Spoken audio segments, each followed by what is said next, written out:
Hi, ഞാൻ ഋത്തികൃഷ്ണ. ഞാൻ സാരദ. ഞങ്ങൾ രണ്ടാളും കോഴിക്കോട് മെഡിക്കൽ കോളേജിലെ ഫസ്റ്റ് ഇയർ MBBS സ്റ്റുഡൻസ് ആണ്. റിപ്പീറ്റ് ചെയ്യാൻ ഇറങ്ങുന്നതിൻ്റെ മുന്നേ ശ്രദ്ധിക്കേണ്ട കുറച്ച് കാര്യങ്ങളുണ്ട്. ഞാൻ 2 തവണ റിപ്പീറ്റ് ചെയ്തതാണ്. അപ്പോൾ ആദ്യത്തെ തവണ ഞാൻ റിപ്പീറ്റ് ചെയ്ത സമയത്ത് ഞാൻ ഒരുപാട് മിസ്റ്റേക്സ് വരുത്തിയിട്ടുണ്ട്. ഈ മിസ്റ്റേക്സ് ഞാൻ ക്ലിയർ ചെയ്തുകൊണ്ട് മാത്രമാണ് എനിക്ക് രണ്ടാമത്തെ റിപ്പീറ്റിൽ നീറ്റ് ക്രാക്ക് ചെയ്യാൻ പറ്റുള്ളൂ.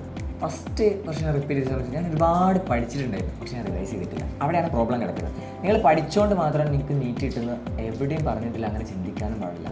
പഠിത്തത്തിൻ്റെ കൂടെ അതിൻ്റേതായ ആ പഠിച്ച കാര്യങ്ങൾ റിവൈസ് ചെയ്യുക, കൂടെ അതിൻ്റെ ഭാഗമായിട്ടുള്ള എക്സാംസ് ചെയ്യുക, ഇതെല്ലാം കൂടി ചേർന്നുകൊണ്ട് മാത്രമേ നീറ്റ് കിട്ടൂ. ഈ കാര്യം നിങ്ങൾ തിരിച്ചറിയുക എന്നുള്ളതാണ് നിങ്ങൾ നീറ്റിന് റിപ്പീറ്റ് ചെയ്യാൻ പോകുന്നതിന് മുന്നേ ആദ്യം തന്നെ മനസ്സിലാക്കേണ്ട കാര്യം. ടെസ്റ്റ് സീരീസ് ആണ് നിങ്ങളെ കോസ്റ്റാക്ക്. ഓരോ മാർക്കിനും റാങ്ക് നല്ലോണം മാറും.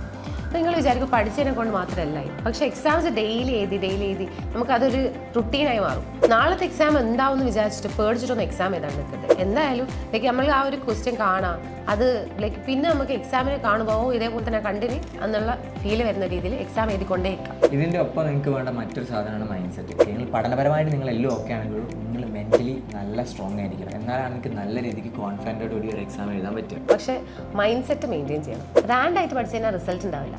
ഒരു ടൈം ടേബിൾ ലാസ്റ്റിലോട്ടെങ്കിലും ഉണ്ടാക്കാൻ നോക്കുക. ആ ടൈം ടേബിൾ ഫോളോ ചെയ്തിട്ട് റുട്ടീന് വെച്ചിട്ട് പഠിക്കാം. ഏത് ഇൻസ്റ്റിറ്റ്യൂട്ടിലാണോ പഠിക്കുക, ഏത് ഇൻസ്റ്റിറ്റ്യൂട്ട് ആയിക്കോട്ടെ, പക്ഷേ നിങ്ങൾ ചെയ്യേണ്ട ഏറ്റവും വലിയ കാര്യം എന്താ വെച്ചാൽ നിങ്ങൾ ഇൻസ്റ്റിറ്റ്യൂട്ടിനെ ട്രസ്റ്റ് ചെയ്യുക എന്നുള്ളതാണ്. അവർ നിങ്ങൾക്ക് ഒരുപാട് എക്സാംസ് തരും, പല മെൻറ്റർഷിപ്പ് പ്രോഗ്രാം തരും, അല്ലെങ്കിൽ ഡൗട്ട് ക്ലിയറൻസ്, അങ്ങനെ പല കാര്യങ്ങളും തരും. അവർ നിങ്ങൾക്ക് തരുന്ന ഓരോ കാര്യങ്ങളും നിങ്ങൾക്ക് എന്തായാലും ഗുണമുണ്ടാകും. കാരണം അവരിത് ഒരുപാട് കണ്ട് ശീലിച്ച ആളുകളാണ്.